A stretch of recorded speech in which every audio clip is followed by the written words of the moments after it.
ओम नमो भगवते वासुदेवाय। नमस्कार दर्शकों, विजय एकादशी कब है?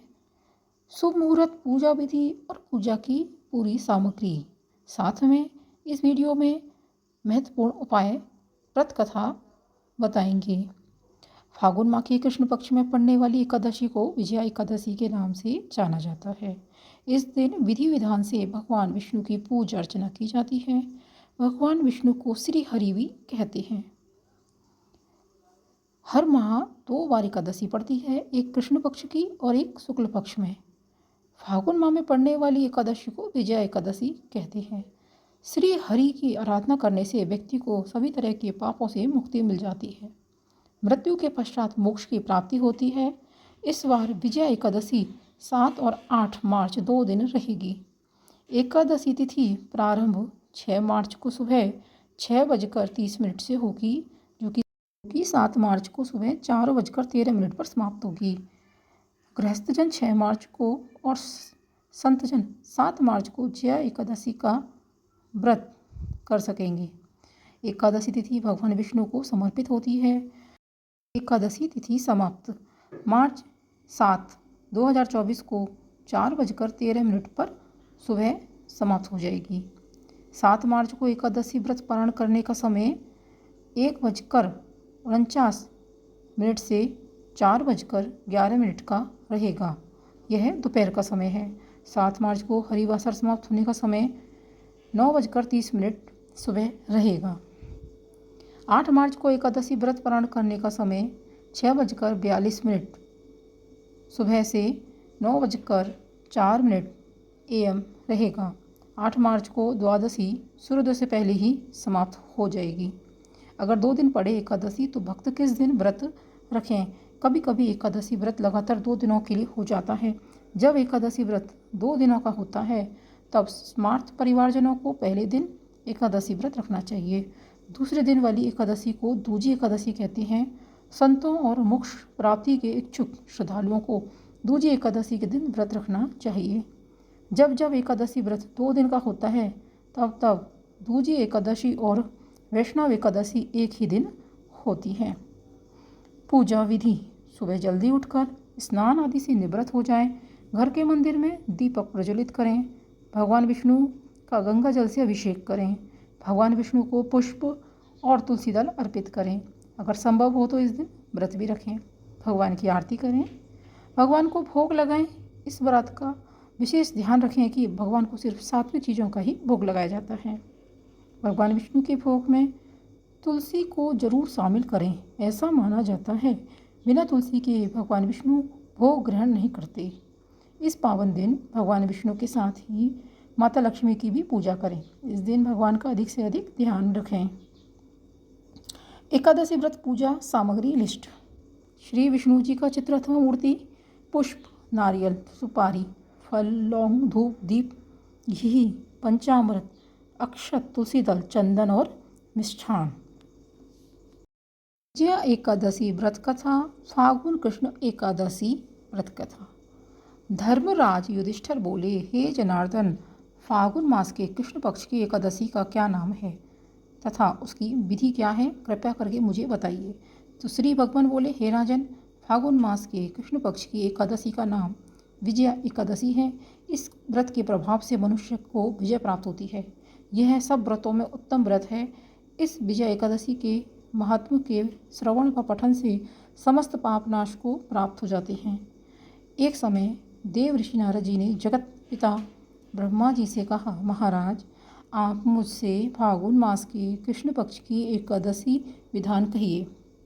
ब्रह्मा जी कहने लगे कि हे नारद, विजया एकादशी का व्रत पुराने तथा नए पापों को नाश करने वाला है। इस विजया एकादशी की विधि मैंने आज तक किसी से नहीं कही।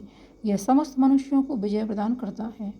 त्रेता युग में मर्यादा पुरुषोत्तम श्री राम जी को जब 14 वर्ष का वनवास हो गया तब वे श्री लक्ष्मण तथा सीता जी सहित पंचवटी में निवास करने लगे। वहाँ पर दुष्ट रावण ने जब सीता जी का हरण किया तब इस समाचार से श्री रामचंद्र जी तथा लक्ष्मण जी अत्यंत व्याकुल हुए और सीता जी की खोज में चल दिए। घूमते घूमते जब वे मरणासन जटायु के पास पहुँचे तो जटायु ने उन्हें सीता जी का वृत्तांत सुनाकर स्वर्गलोक चला गया। कुछ आगे जाकर उनकी सुग्रीव से मित्रता हुई और बाली का वध किया। हनुमान जी ने लंका में जाकर सीता जी का पता लगाया और उनसे श्री रामचंद्र जी और सुग्रीव की मित्रता का वर्णन किया। वहाँ से लौटकर हनुमान जी ने भगवान राम के पास आकर समाचार कहे। श्री रामचंद्र जी ने वानर सेना सहित सुग्रीव की संपत्ति से लंका को प्रस्थान किया। जब श्री रामचंद्र जी समुद्र के किनारे पहुँचे तब उन्होंने मगरमच्छ आदि से युक्त उस अगाध समुद्र को देखकर लक्ष्मण जी से कहा कि इस समुद्र को हम किस प्रकार से पार करेंगे। श्री लक्ष्मण जी ने कहा, हे पुराण पुरुषोत्तम, आप आदि पुरुष हैं, आप सब कुछ जानते हैं। यहाँ से आधा योजन दूरी पर कुमार द्वीप में बकदालभ्य नाम के मुनि रहते हैं। उन्होंने अनेक ब्रह्म देखे हैं। आप उनके पास जाकर उनका उपाय पूछिए। लक्ष्मण जी के इस प्रकार के वचन सुनकर श्री रामचंद्र जी बगदालभ्य ऋषि के पास गए और उनको प्रणाम करके बैठ गए। मुनि ने भी उनको मनुष्य रूप धारण किए हुए पुराण पुरुषोत्तम समझकर उनसे पूछा, हे राम, आपका आना कैसे हुआ। रामचंद्र जी कहने लगे कि हे ऋषि, मैं अपनी सेना सहित यहाँ आया हूँ और राक्षसों को जीतने के लिए लंका जा रहा हूँ। आप कृपा करके समुद्र पार करने का कोई उपाय बतलाइए। मैं इसी कारण आपके पास आया हूँ। बगदालभ्य ऋषि बोले, हे राम, फागुन मास के कृष्ण पक्ष की एकादशी का उत्तम व्रत करने से निश्चय ही आपकी विजय होगी। साथ ही आप समुद्र भी अवश्य पार कर लेंगे। यह व्रत की विधि यह है कि दशमी के दिन स्वर्ण, चांदी, तांबा, मिट्टी का एक घड़ा बनाएं। उस घड़े को जल से भरकर तथा 5 पल्लव रख वेदिका पर स्थापित करें। उस घड़े के नीचे सतनजा और ऊपर जौ रखें। उस पर श्री नारायण भगवान की स्वर्ण की मूर्ति स्थापित करें। एकादशी के दिन स्नान आदि से निवृत्त होकर धूप, दीप, नैवेद्य, नारियल आदि से भगवान की पूजा करें। तत्पश्चात घड़े के सामने बैठकर दिन व्यतीत करें और रात्रि को भी उसी समय आप वहाँ पर बैठे रहें और जागरण करें। द्वादशी के दिन नित्य नियम से निवृत्त होकर उस घड़े को ब्राह्मण को दे दें। हे राम, यदि तुम भी इस व्रत को सेनापतियों सहित करोगे तो तुम्हारी विजय अवश्य होगी।